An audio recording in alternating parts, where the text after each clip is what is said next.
Nah, sengaja saya gantian nih sebenarnya. Kuliah ini jadwalnya Bu Enok seperti yang di WA Group kemarin. Tapi saya minta gantian gitu. Bu Enok yang minggu depan, saya yang hari ini karena minggu depan saya harus ke luar kota untuk melakukan kegiatan riset. Sudah nampak belum nih? Sudah, Bu. Suara saya jelas ya dengan volume seperti ini ya? Jelas, Bu. Baiklah. Kita mulai aja deh, soalnya juga udah hampir 10 menit dari yang ditetapkan. Semoga nanti kawan Anda bisa nyusul. Ya, hari ini kita akan membahas tentang pengertian, sejarah, dan pemahaman public relation, bukan pekerjaan rumah ya, PR itu. PR, tapi public relation sebagai ilmu dan profesi. Nah, seperti apa sih profesi PR ini? Nah, mungkin Anda sering nonton di TV ataupun di YouTube ya, saat COVID masih puncak-puncak atau awal-awal dulu kan, setiap saat itu satgas COVID itu mengumumkan jumlah orang-orang yang terkena infeksi sampai yang meninggal karena COVID. Nah, itu juru bicara seperti itu antara lain adalah profesi yang dilakukan oleh PR. Terus kemudian bagaimana PR itu bisa praktisnya orangnya, bisa juga divisinya atau bagiannya itu menyelenggarakan kegiatan-kegiatan offline ya, istilahnya ya offline. Apakah dia melakukan kegiatan kampanye atau melakukan kegiatan kerja bakti atau kegiatan kemasyarakatan, kemudian menanam pohon mangrove dan lain-lain yang dilakukan oleh suatu perusahaan misalnya. Nah, itu juga kerjaannya si profesi PR. Nah, hari ini kita akan membahas lebih detail tentang apa itu PR, kemudian PR sebagai ilmu dan sebagai profesi itu seperti apa. Nah, sengaja saya memberikan gambaran tadi itu untuk mempermudah pemahaman Anda tentang apa sebenarnya yang mau dibahas hari ini, gitu. Atau PR itu apa sih? Nah, oleh karenanya harapannya setelah selesai mengikuti materi hari ini, Anda bisa menjelaskan apa itu PR, kemudian PR itu sejarahnya seperti apa gitu, apa kaitannya dengan ilmu komunikasi, kemudian apa sih makna dari identitas, citra dan reputasi organisasi. Karena yang nomor 3 itu melekat sebagai bagian tugas dari PR, itu bagaimana dia meningkatkan kekuatan identiti dari atau identitas organisasi, kemudian memperkuat citra dan reputasi positif dari suatu organisasi, itu PR. Kalau dilihat dari kata PR, P dan R kan, public, P-nya itu public, R-nya itu relation, jadi mudah sekali dipahami. Tugasnya atau fungsinya ataupun tujuannya itu adalah ya meningkatkan relasi atau komunikasi atau interaksi dengan publik. Nah, publiknya itu siapa? Bisa publik internal maupun eksternal. Nah, tentang publik internal eksternal itu siapa saja akan dibahas minggu depan. Oke, berlanjut ke apa yang dimaksud dengan PR. Kita menggunakan Quotelet, Center and Bloom atau Quotelet dan kawan-kawan.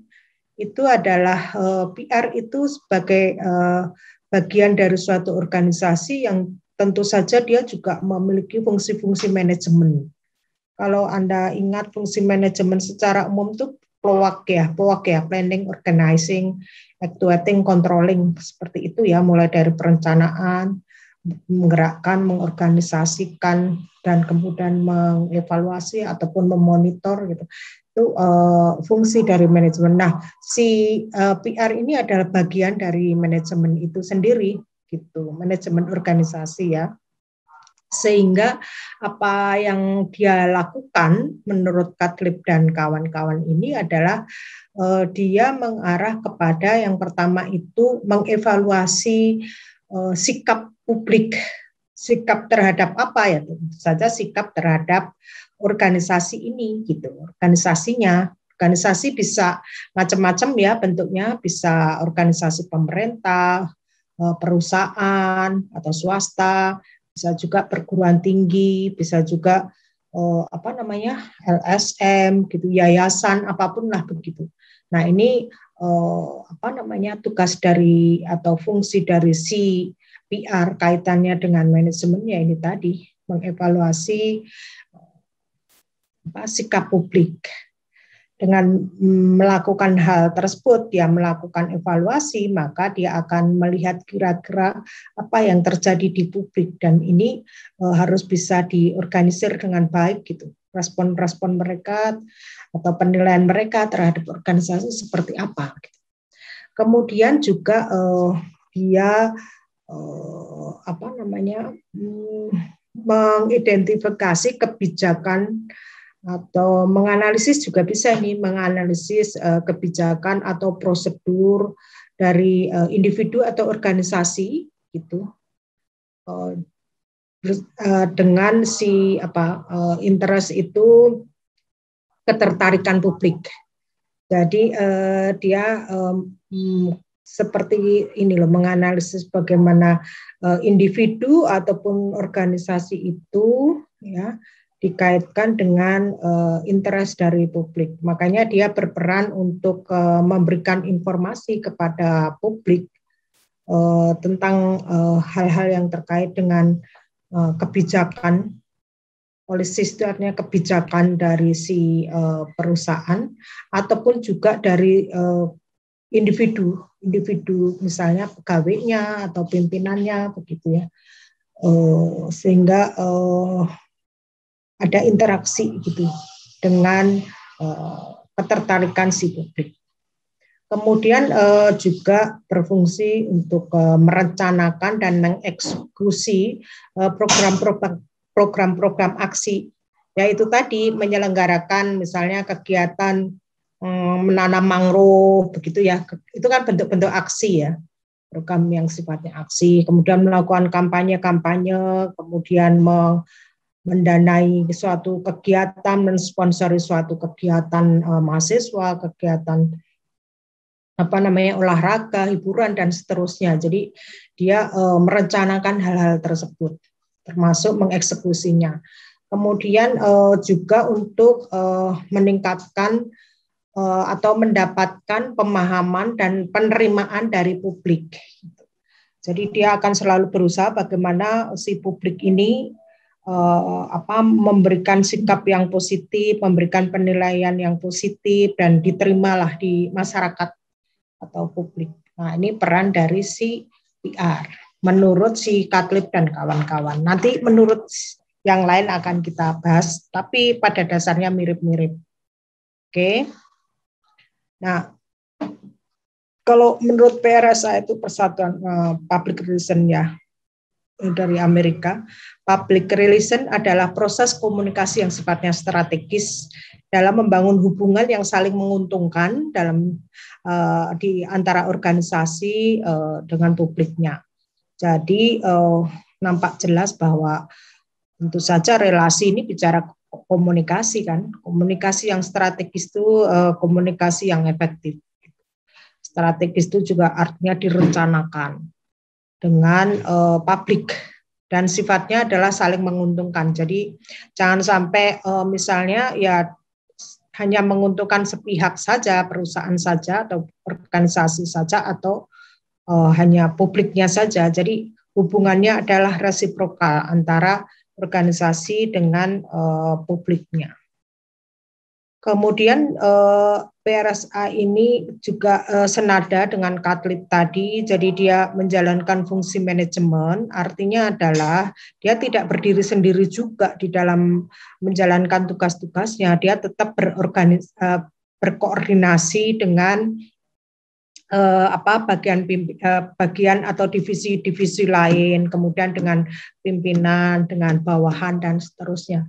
Jadi saling berkoordinasi seperti itu. Karena misalnya si perusahaan mengalami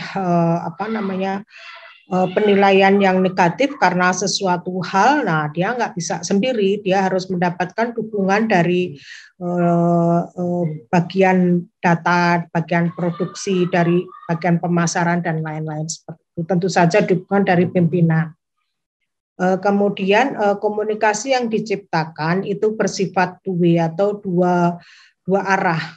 Jadi dari organisasi kepada publik, juga publik juga ke organisasi, artinya dia juga harus bisa mendengarkan, tidak hanya menyampaikan informasi, tetapi juga mendengarkan dari publik, karena memang tadi juga sudah disinggung bagaimana dia bisa mengidentifikasi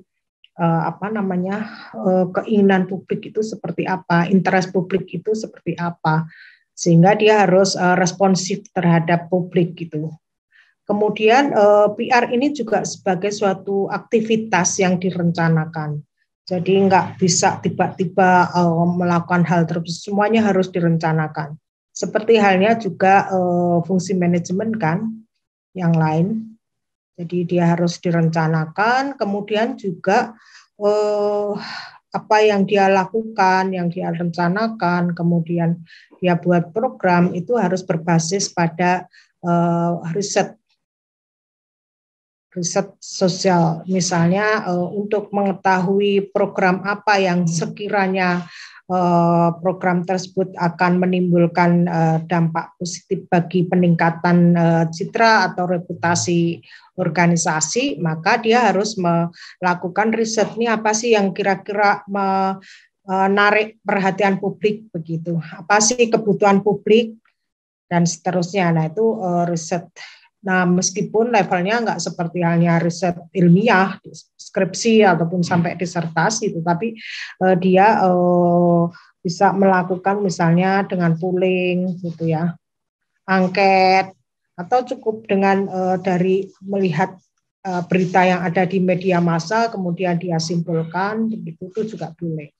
Kemudian tentu saja dia harus mempunyai tanggung jawab sosial, begitu ya. Karena perannya sangat besar untuk meningkatkan reputasi organisasinya. Nah, ini biasanya bagian CSR bekerja sama dengan PR gitu. Bahkan seringkali organisasi itu menggabungkan peran CSR-nya dengan PR-nya itu dalam satu unit gitu. CSR itu corporate social responsibility. Jadi bagian dari suatu organisasi yang tugasnya adalah melakukan kegiatan-kegiatan sebagai bentuk tanggung jawab sosial organisasi atau perusahaan kepada publiknya, publik internal maupun eksternal. Seperti itu. Oke. Baik, kita lanjutkan lagi. Nah, tujuan PR itu apa? Di sini tertulis ada 4, mungkin bisa lebih, tapi yang dituliskan 4 nggak apa-apa di sini. Yang pertama adalah membangun dan mengembangkan citra dan reputasi dari organisasi ya. Jadi kalaupun misalnya organisasi itu mengalami masalah dan mendapatkan reputasi yang buruk atas kegiatannya atau atas perilaku dari anggota atau individu dalam organisasi, nah itu langsung CPR ini bertanggung jawab untuk menangani hal ini gitu, sehingga jangan sampai merusak lebih jauh reputasi organisasi itu gitu. Seperti itu. Kemudian tentu saja adalah sebagai jembatan komunikasi antara organisasi dengan publiknya, antara manajemen dengan pegawainya atau karyawannya gitu. Nah, itu yang sifatnya internal, tentu saja dengan eksternal. Eksternalnya itu contohnya misalnya konsumen, kemudian masyarakat di sekitar, kemudian masyarakat umum atau massa ya, dan seterusnya. Kemudian dia juga dengan PR ini ditugaskan untuk mengembangkan mutual benefit relationship. Jadi terkait dengan jembatan komunikasi, dia juga harus membangun relasi atau interaksi yang saling menguntungkan. Mutual benefit itu saling menguntungkan. Jadi tidak hanya bagaimana menyampaikan informasi dari perusahaan ke publik gitu, dari organisasi ke publik saja gitu, atau menciptakan hubungan yang menguntungkan si organisasi itu saja, tapi juga si masyarakat. Jadi artinya saling menguntungkan lah. Kemudian yang keempat adalah tentu saja membangun kepercayaan, trust dari publik terhadap organisasi. Nah, trust itu bisa muncul kalau ada relationship yang sehat, relationship yang jujur begitu ya. Dan relationship ini adalah bentuk komunikasi. Jadi PR ini ya tidak jauh-jauh dari komunikasi. Makanya di materi PR itu ada di komunikasi bisnis ya. Seperti itu. Oke, selanjutnya. Kembali ke fungsi PR.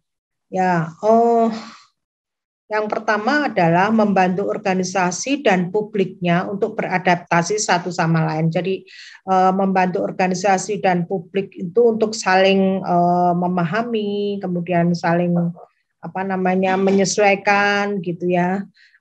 Ini kaitannya dengan tadi mutual benefit tadi, saling menguntungkan gitu. Kalau ada perubahan di satu pihak begitu, ada harapan untuk pihak lain memahami, mentoleransi, berempati dan seterusnya. Itu tugasnya PR atau fungsinya PR. Kemudian tentu saja ini sebagai bentuk upaya organisasi untuk meraih kerjasama dengan sekelompok orang atau publik, dan juga untuk membantu organisasi berinteraksi dan berkomunikasi. Itu fungsinya PR. Oleh karena itu biasanya kantor-kantor pemerintah misalnya atau perusahaan-perusahaan swasta, organisasi yang lainnya itu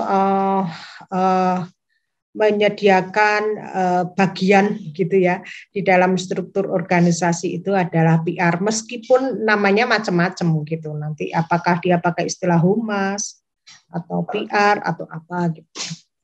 Nah, seperti itu ya. Itu fungsi PR menurut PRSA, Public Relations Society of America. Nah, kalau dari apa yang tadi dijelaskan, ini beberapa kata kunci untuk memahami definisi atau pengertian PR.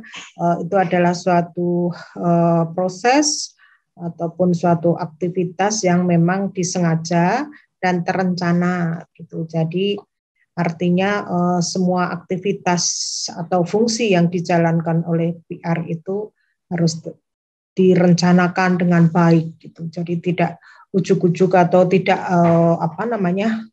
berdasarkan ini aja ya kumaha engke lah gitu kalau orang Sunda. Jadi gimana nanti itu nggak bisa. Jadi semuanya harus direncanakan. Kemudian berorientasi pada kinerja gitu, performance. Jadi sama dengan divisi yang lain, PR ini harus terukur kinerjanya itu. Kinerja itu adalah output yang terukur berdasarkan indikator-indikator kinerja. Misalnya di sini PR harus mampu tadi sesuai dengan fungsinya, mampu menjalin hubungan yang baik. Kemudian kinerjanya bisa diukur dari misalnya bagaimana penilaian publik terhadap perusahaan. Dalamnya maknanya adalah bagaimana menciptakan citra dan reputasi yang positif dari publik kepada organisasi. Nah, itu kinerjanya dari si PR. Kemudian orientasinya pada kepentingan publik atau public interest. Karena bagaimanapun kalau komunikasi kan dua arah ya. Jadi perhatian terhadap siapa yang diajak komunikasi itu menjadi sangat penting. Interest publik menjadi hal yang harus dicermati, sehingga PR itu salah satu tugasnya adalah bagaimana mampu mengidentifikasi dan menganalisis interest publik ini seperti apa sih gitu, terhadap organisasi. Kalau misalnya hasilnya interestnya itu rendah, nah itu berarti si PR-nya harus berupaya untuk meningkatkan itu gitu ya, interest publik. Kemudian tentu saja tadi juga sudah disinggung, komunikasinya adalah dua arah. Kemudian dia adalah menjadi bagian dari fungsi manajemen seperti itu.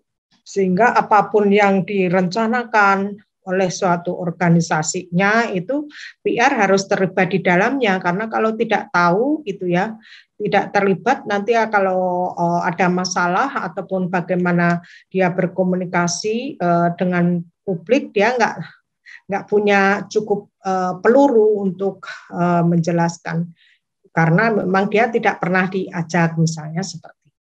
Jadi dia harus menguasai permasalahan karena itu akan mewakili dari si organisasi PR ini.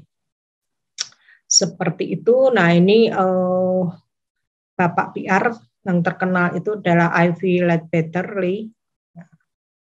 Gambarnya dari sini. Dia menyatakan bahwa publik itu tidak dapat diabaikan di dalam manajemen. Jadi di dalam konteks atau konsep manajemen itu tidak hanya bicara bagaimana organisasi itu meningkat keuntungannya atau organisasi itu berkembang terus-menerus, membuka cabang di mana-mana gitu, tidak cukup itu, tetapi juga harus memperhatikan publiknya. Nah itu awal dari PR modern gitu. Seperti itu ya. Nah, tentang PR-nya sendiri menurut sejarahnya sebenarnya ada kaitannya dengan komunikasi massa. Zaman peradaban Babilonia, Yunani, Roma, kalau Anda pernah ingat di mata kuliah komunikasi pembangunan itu kan komunikasi massa atau jurnalistik itu kan dimulai dari bagaimana informasi dari raja-raja atau rapat-rapat tokoh-tokoh masyarakat di zaman Romawi maupun Yunani disampaikan ke masyarakat publik, masyarakat atau publik. Nah itu awal dari PR itu juga sebenarnya sudah mirip dengan masa dulu ya, atau zaman komunikasi massa. Kemudian, munculnya pernyataan dari Ivy bahwa publik itu tidak boleh diabaikan itu karena terjadinya pemogokan buruh batubara dan pemogokan pegawai perusahaan kereta api gitu. Nah itu menyadarkan bahwa ternyata gitu ya, kalau mau berkembang organisasi itu tidak hanya berkaca pada apa yang ada di dalam diri atau internalnya si organisasi, tapi juga harus memperhatikan publiknya, internal maupun eksternal, sehingga upaya pencegahan atau mengatasi pemogokan buruh ini perlu memberikan informasi kepada wartawan, kemudian juga publik harus dilibatkan, seperti itu. Sehingga dengan peristiwa pemogokan buruh itu tahun 1920 tumbuh pemahaman bahwa perlu membangun pengertian dengan publik untuk menumbuhkan iktikat baik publik. Jadi pentingnya publik dilibatkan gitu karena publik itu akan memberikan penilaian yang baik terhadap organisasi gitu. Artinya iktikat baik dari si publik itu dimunculkan jikalau ada komunikasi dengan mereka. Seperti itu ya. Oke, lanjut. Nah ini ada dari teori Grunig dan Holmes, ini sejarah dan evolusi PR kontemporer. Itu mulai dia tulis dari sejak zaman publisitas atau zaman jurnalistik dulu ya. Kemudian zaman informasi, zaman advokasi, dan zaman hubungan. Nah, ini dengan tahun-tahun zaman publisitas tahun 1800-an, zaman informasi awal 1900-an, zaman advokasi pertengahan 1900-an, dan zaman hubungan itu akhir 1900 sampai sekarang. Nah, ini ada perubahan-perubahan yang sifatnya evolusioner begitu. Kalau dilihat dari fokusnya, zaman publisitas itu namanya aja publik ya, publisitas atau publikasi. Nah, itu orientasinya atau fokusnya itu pada penyebaran informasi dan untuk mendapatkan informasi. Kemudian tidak hanya cukup dengan penyebaran informasi pada era informasi awal tahun 1900-an, itu informasi itu dituntut untuk adanya kejujuran dan akurat informasi yang jujur dan akurat untuk bisa disebarkan. Nah, berikutnya perubahan mengarah kepada pentingnya mengubah sikap dan mempengaruhi perilaku. Jadi tidak hanya informasi disebar, kemudian informasi akurat, tetapi berkembang lebih jauh adalah bagaimana informasi itu dapat mempengaruhi perilaku publik gitu. Jadi dari publik yang misalnya penuh kecurigaan menjadi publik yang penuh perdamaian dan seterusnya. Nah, itu. Kemudian berikutnya mengarah kepada pemahaman bersama, mutual understanding dan penyelesaian konflik. Nah, seperti itu. Jadi ini semakin dalam pemahaman terhadap publik. Jadi pentingnya publik di sini sehingga perlu mutual understanding, pemahaman bersama. Jadi fokusnya mengarah ke sana.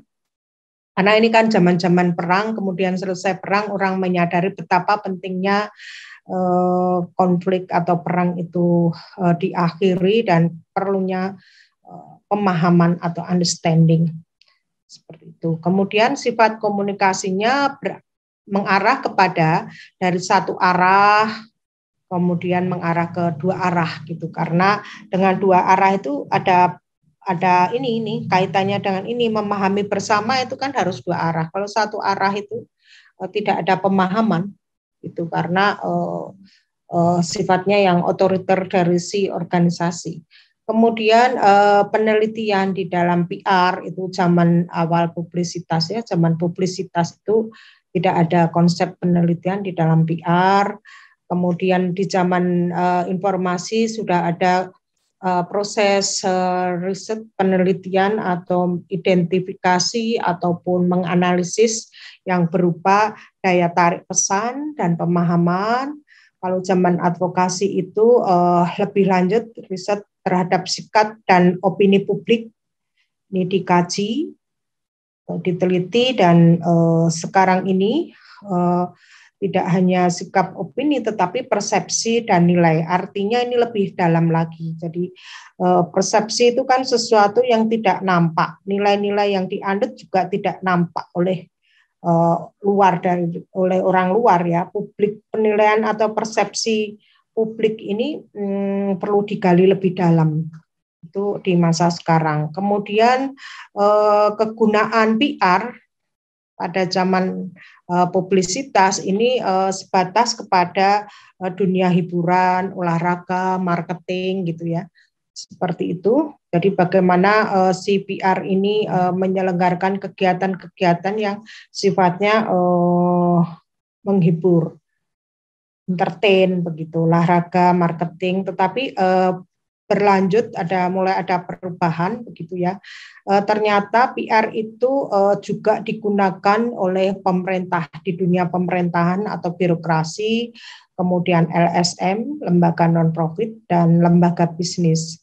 Nah, berikutnya karena ada tuntutan persaingan antar bisnis, maka PR ini menjadi perannya semakin penting seperti ini. Jadi dia harus ada upaya-upaya untuk memenangkan persaingan begitu dan juga melakukan kegiatan-kegiatan yang sifatnya aksi atau pergerakan. Kemudian berikutnya kegunaan hingga saat ini ya, sekarang ini tidak hanya di lembaga pemerintah saja, tapi juga perusahaan banyak menggunakan PR, lembaga non-profit tentu saja, dan pergerakan sosial. Jadi kegiatan-kegiatan tadi misalnya menanam mangrove, ya, kegiatan yang bersifat pelestarian lingkungan ini mulai diminati, dan kegiatan-kegiatan lain yang sifatnya mendorong kesadaran masyarakat, ya, itu mulai jadikan area bagi si tugas PR. Oke, berlanjut. Nah, bagaimana di Indonesia gitu ya, PR di Indonesia itu dimulai tahun 62 sebagai pembagian periode pertama. Ini dilihat dari adanya cikal bakal pembentukan PR melalui Presidium Kabinet Perdana Menteri Juanda. Jadi ini waktu itu kita Indonesia masih belum stabil ya sistem pemerintahannya, waktu itu masih parlementer, presidensil, kemudian parlementer, kemudian sekarang presidensil lagi. Nah, saat itu mulai ada itu PR itu. Kemudian tahun 67-71 setelah G30 SPKI itu dibentuk Badan Koordinasi Kehumasan atau Bakohumas. Ini semuanya masih ada di pemerintahan ya, PR ini. Nah, baru muncul di tahun 72 dan 87 PR itu di perusahaan swasta yang umum. Di situ ada Perhumas, APPRI gitu, terbentuklah profesi lembaga profesi ya, perhimpunan gitu ya, perhimpunan PR. Nah, kemudian tahun 95 sampai sekarang itu semakin tumbuh PR di kalangan swasta sebagai bidang profesional khusus. Jadi bahkan ada muncul lembaga-lembaga pendidikan atau pelatihan yang khusus tentang PR karena begitu banyaknya permintaan atas tenaga yang ahli di bidang public relations seiring dengan munculnya banyak perusahaan-perusahaan swasta ya, karena banyak investor asing yang masuk ke Indonesia. Gitu. Nah, perubahan PR tadi itu dipengaruhi oleh 5 faktor utama yang tertulis di sini. Jadi yang pertama semakin banyaknya institusi-institusi atau lembaga-lembaga begitu yang besar, makin tumbuh semakin banyak, semakin besar. Nah, artinya dia semakin membutuhkan interaksi dengan publik gitu. Nah, PR lah turun di sana, dibutuhkan di sana.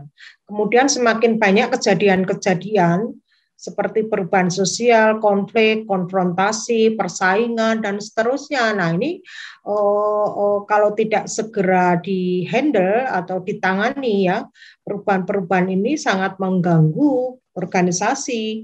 Nah, oleh karena itu PR menjadi sangat penting perannya begitu untuk menjalin komunikasi. Ingat bahwa komunikasi itu salah satu upaya untuk mengatasi konflik.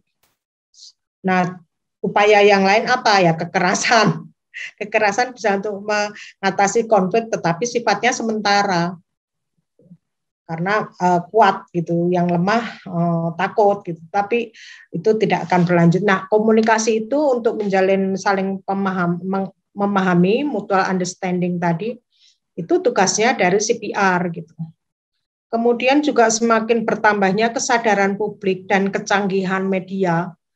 Jadi publik semakin banyak yang sadar atas hak-haknya, misalnya hak-haknya sebagai konsumen, maka organisasi ataupun perusahaan ini tidak bisa main-main gitu, karena publik semakin cerdas dan semakin berani untuk protes, dan itu akan mengganggu reputasi organisasi. Nah, peran si PR menjadi sangat penting di sini, semakin tinggi perannya gitu, kesadaran publik. Termasuk kecanggihan media nanti bisa dilihat di sini, dominasi internet ini tadi. Kemudian adanya globalisasi dan pertumbuhan media global, opini publik dan kapitalisme demokratis. Semakin ke sini itu negara-negara semakin demokratis di dalam menerapkan sistem pemerintahannya, di mana setiap warga, setiap orang itu punya kebebasan untuk berbicara gitu. Nah, ini sebenarnya tantangan kan bagi organisasi. Oleh karena itu, untuk menghadapi masyarakat yang kritis, yang terbuka, masyarakat yang ini tadi memiliki kesadaran publik yang tinggi, yang kalaupun tidak sesuai akan selalu protes dan seterusnya untuk menuntut hak-haknya. Nah, itu harus di counter dengan baik gitu. Seperti itu. Nah, PR ada di dalamnya. Kemudian dominasi internet dan pertumbuhan medsos. Nah, ini penting. Oleh karena itu, keterampilan dari PR itu atau bidang kerjanya PR tidak cukup dengan public speaking, tetapi juga bagaimana dia menguasai media sosial ini gitu, menguasai secara teknis maupun menguasai secara strategis. Bagaimana medsos itu bisa digunakan untuk meningkatkan reputasi organisasi. Seperti itu ya. Oke, berlanjut. Nah, kita pahami tentang identitas, citra, dan reputasi organisasi karena ini memang tujuan pokok ya dari suatu PR ini, bagaimana meningkatkan citra, reputasi organisasi dan memperkuat identitas dari organisasi atau perusahaan. Nah, apa yang dimaksud dengan identitas perusahaan atau corporate identity, yaitu apa yang senyatanya ada pada atau ditampilkan oleh suatu perusahaan atau organisasi. Ini istilah lain adalah jati diri perusahaan. Jadi setiap perusahaan atau organisasi itu harus memiliki identitas yang sangat kuat. Contohnya kalau IPB itu identitas dengan pertanian tropis. Jadi kalau orang mau mencari sumber daya manusia yang kompeten di bidang pertanian tropis gitu, dia langsung identik dengan IPB begitu. Nah, ini kekuatan menjadi sangat penting untuk jati diri perusahaan ini.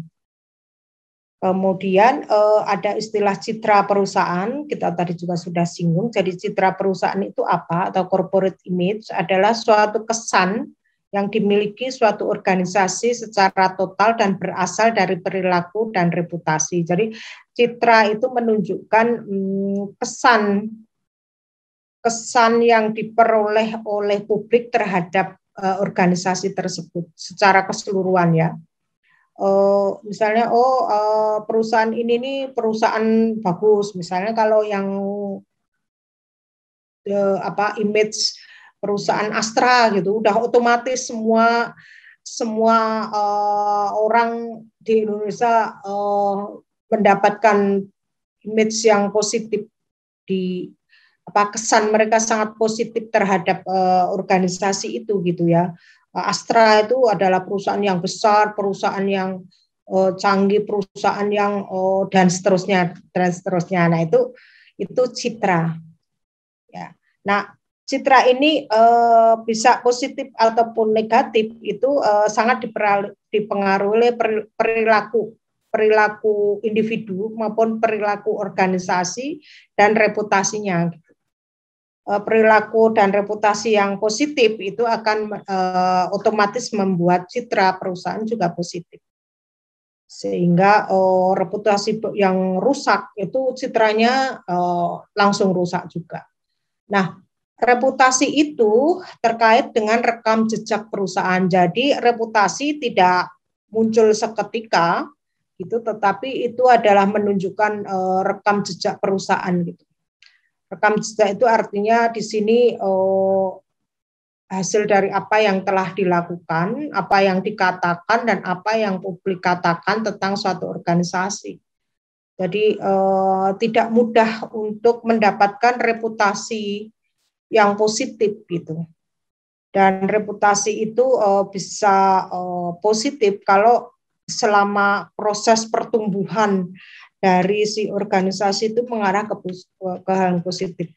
Makanya reputasi itu harus dijaga karena itu melekat dalam sejarah si perusahaan gitu ya.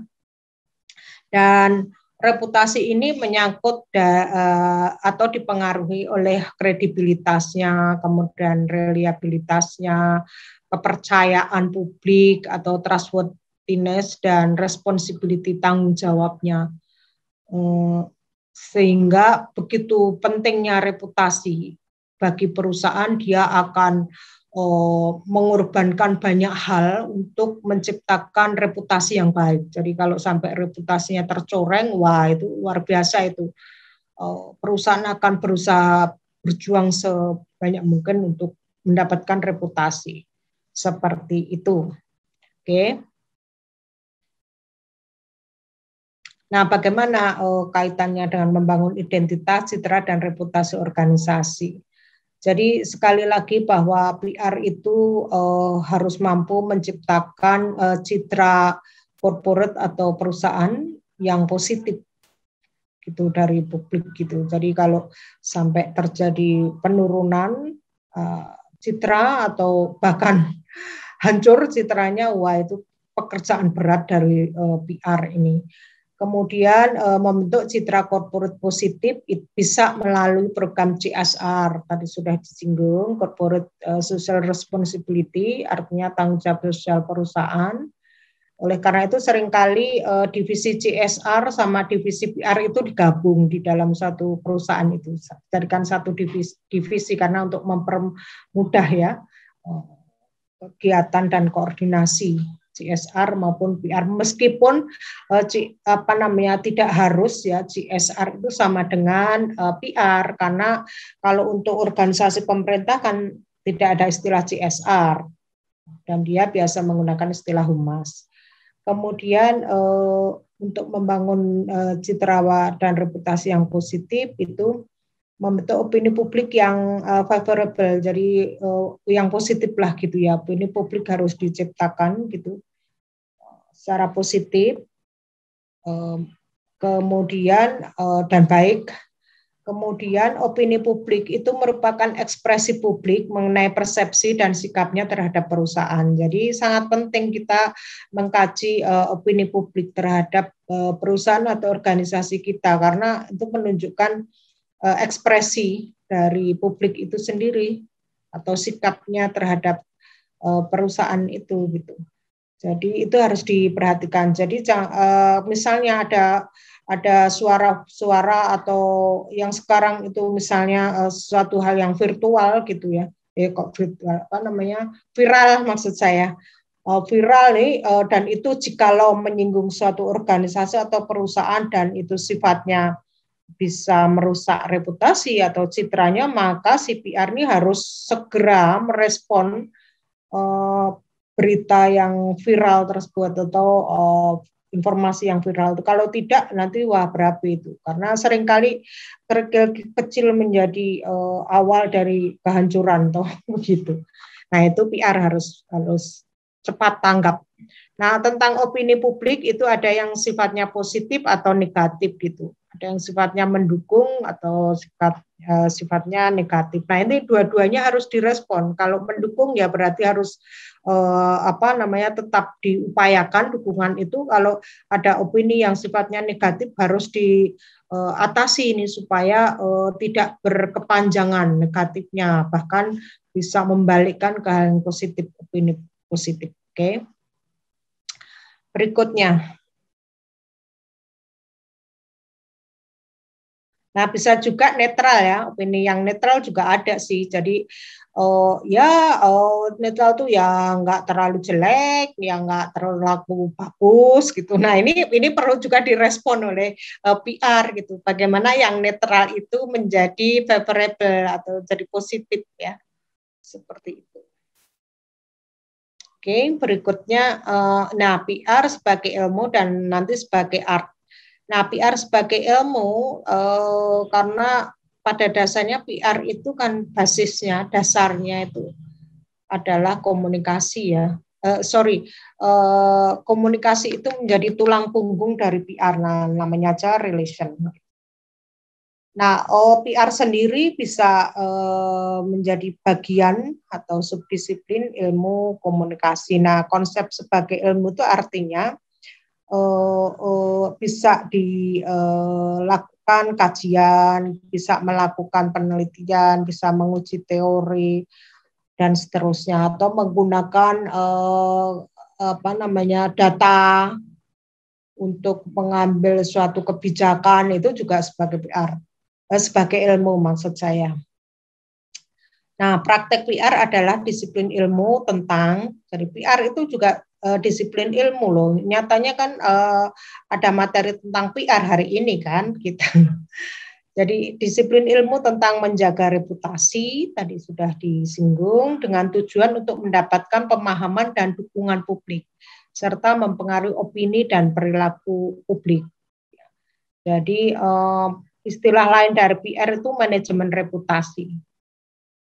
Kalau mungkin Anda pernah tahu asuransi, nah asuransi itu manajemen risiko. Nah, kalau PR itu manajemen reputasi. Jadi itu yang menjadi makna dari PR sebagai ilmu.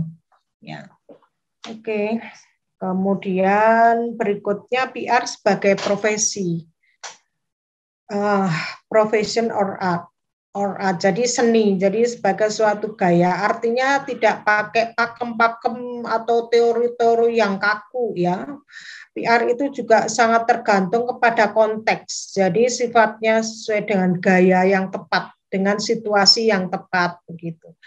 Nah, kalau menghadapi seperti ini kayak apa sih gitu, opini publik seperti ini, kalau seperti ini harus bagaimana sih gitu. Jadi ada gaya-gaya yang harus diterapkan berbeda gitu.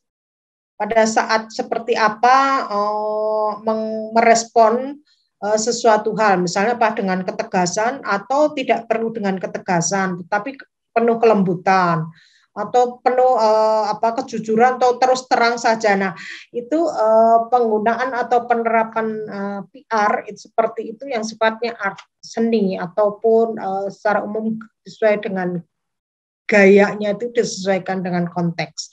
Nah, kalau profesi PR itu di mana sih profesinya sebagai apa gitu ya, atau ditempatkan di bagian apa, atau jabatannya apa, atau kalaupun Anda nanti lulus sebagai PR gitu, itu di mana sih posisinya sebagai apa? Nah, bisa sebagai public relation officer, bisa juga istilahnya Vice President Director of Corporate Communication, bisa aja. Kemudian juga Corporate Relation, Corporate Affairs, Corporate Public Affairs, Corporate Marketing and Communication. Nah, itu banyak istilah-istilah profesi PR di dalam perusahaan-perusahaan, bisa pemerintahan juga, BUMN, LSM, dan seterusnya. Nah, kalau di IPB istilahnya adalah humas. Jadi profilnya sebagai pejabat humas. Nah, itu di sini. Oke, profesinya. Nah, kiprah profesi PR di perusahaan konsultan PR sangat diperlukan di era image war seperti ini gitu, seperti saat ini. Jadi sekarang ini kan istilahnya perang image ya. Bagaimana orang bersaing gitu, perusahaan bersaing, organisasi bersaing untuk mendapatkan image yang bagus. Nah, ini si konsultan PR ini menjadi penting perannya. Bagaimana memenangkan image war ini. Oke. Nah, PR yang profesional.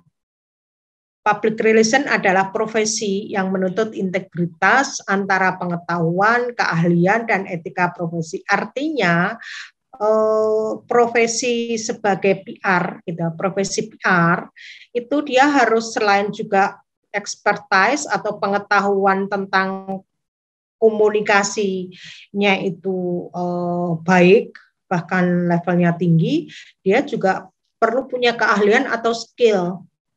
Dan tentu saja dia harus memahami dan menerapkan etika-etika profesi gitu. Jadi selain pintar, dia juga harus terampil dan dia harus memiliki etika profesi. Misalnya dia harus jujur begitu. kejujuran menjadi sangat penting gitu, karena itu bagian etika. Misalnya juga bekerja sama gitu. Tetapi juga meskipun dia harus melakukan suatu bentuk kejujuran, untuk menerapkan itu dia harus punya skill gitu.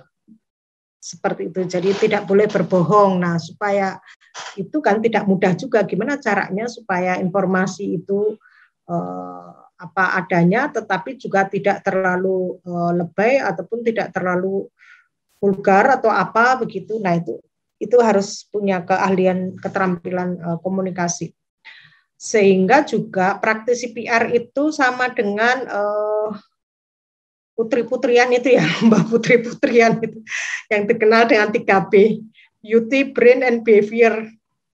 Jadi dia harus good looking, menarik, beauty, cantik kalau cewek, kalau cowok ya tampan begitu, badannya bagus begitu ya. Pokoknya menarik lah, good looking tuh. Ya mungkin saja tidak harus langsing ya badannya, tapi maksudnya good looking, karena berbadan besar pun atau gemuk itu kalau menarik itu jauh lebih baik daripada yang langsing tapi tidak menarik misalnya. Jadi yang penting good looking gitu. Kemudian ya brain, berwawasan luas dan skillful, tampil, dan behavior, perilakunya baik gitu. Jadi kalau ini dihubungkan dengan yang atas gitu ya, brain itu pengetahuan, keahlian gitu, kemudian kecantikan, beauty, dan behavior itu berperilaku baik. Beauty-nya itu tanda petik ya, artinya good looking lah. Sehingga kalau Anda nanti misalnya menjadi seorang praktisi PR di suatu perusahaan, nah ingat ini 3B ini. Jadi kalau rambutnya panjang gitu, terurai gitu, kurang enak dilihat, karena harus diikat. Misalnya, harus perhatikan tuh, pakai make up kalau cewek. Tapi tidak cukup kan kalau hanya beauty, dia harus juga pinter lah, gitu, berwawasan luas. Dan perilakunya itu baik, sopan, dan seterusnya. Jadi ini 3 hal yang dituntut oleh seorang PR yang profesional. Nah, dia harus bisa apa sih seorang PR itu? Menurut Sumirat dan Ardianto, dia harus memiliki kemampuan berkomunikasi ramah misalnya, kemudian ya pengetahuan tentang informasinya banyak dan tinggi, sehingga dalam berkomunikasi itu bisa menyampaikan secara lugas gitu, dan banyak hal yang bisa disampaikan karena dia kaya atas informasi. Kemudian juga kemampuan dalam mengorganisir, karena PR ini kan suatu bentuk manajemen ya, sehingga dia harus punya kemampuan untuk mengorganisasikan kegiatan gitu. Jadi nggak hanya nyuruh-nyuruh saja bisanya, tetapi juga dia mampu menggerakkan anak buah untuk menjalankan tugas atau kegiatan ke-PR-annya itu. Kemudian jika dia harusnya memiliki kemampuan untuk mengajak orang, menarik orang untuk terlibat di dalam kegiatan, menarik orang untuk berpartisipasi sesuai dengan yang diinginkan gitu. Nah, biasanya ini orang-orang yang ramah itu akan memudahkan mereka untuk get on with people. Kemudian tentu saja punya integritas lah gitu. Integritas. Nah, integritas, personal integritas itu ya orang-orang yang sifatnya tadi jujur, terbuka, menyenangkan gitu ya, bisa diandalkan, seperti itulah integritas. Kemudian imajinasi itu maksudnya ya dia harus kreatif gitu, harus inovatif, kreatif gitu, banyak ide itu. Yang dituntut seorang praktisi menurut Sumirat dan Ardianto. Nah itu materi dari saya sudah selesai. Nanti kalau Anda mau melihat pustaka referensinya bisa dilihat di sini ya. Oke, demikian informasi atau materi dari saya.